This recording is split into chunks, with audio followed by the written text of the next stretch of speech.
Oki, Dadanastada, Ambawastich, Tanse, and good morning, everyone. I have excellent news from the repair crews and our team in communications. The cutting and removal of damaged pipe was completed yesterday. This is a significant milestone, and it begins our transition from pipe removal towards pipe installation.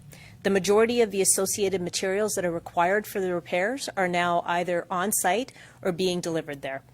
Welding started yesterday and it continues through the weekend, and it includes the adapters that are needed to connect the new piece of pipe to the existing pipe. Reinforcing steel is being installed on the segment of pipe that has a piece called the thrust block, because that important part of the pipe stability system needs to remain in place. Any sections of pipe that have been removed are being stored so they can become part of the independent incident review. The July 5th target for reopening and completion is still very much in play. And with a weekend of warm weather and the sun shining brightly outside, I'm sure that the last thing you are thinking about is how to save water. Obviously, staying hydrated is very important, so make sure you are drinking lots of water, and please look out for your kids and pets as well. But with the outdoor watering ban still in place, running sprinklers or filling pools is not something you should be doing, and you could have a visit from bylaw if you participate in using outdoor water. Those hotspots that we need to repair are getting worked on as quickly as possible, so I would ask that you please restrict your outdoor water use while we are getting these repairs done and we can get things back up and running. I understand it's challenging to beat the heat with the pools closed, so there's been ideas coming in from people around the city about what you could do. The folks at the library have said that there are many branches of the Calgary Library that you could visit, and it's actually part of our network of places to stay cool in the hot summer months. You can check out a show, you could visit a gallery, you could go to the mall.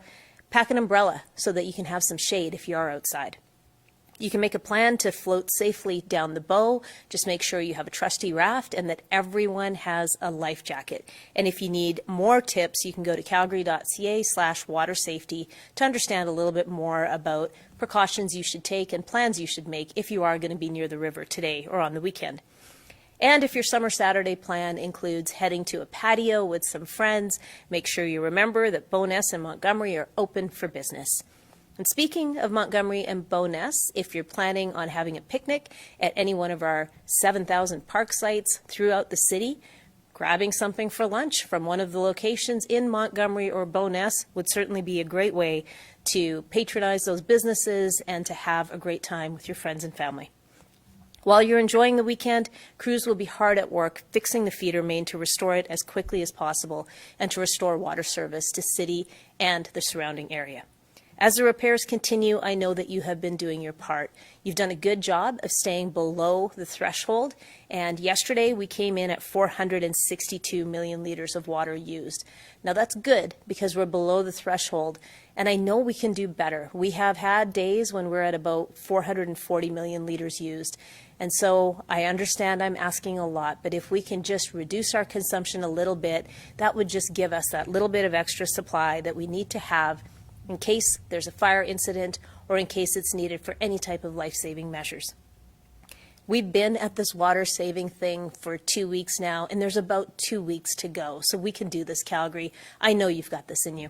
And while, as Sue Henry said yesterday, there's a concern that this hot water will drive up water use, I know that you've already figured out ways to make sure that your water consumption remains low, and I thank you for that.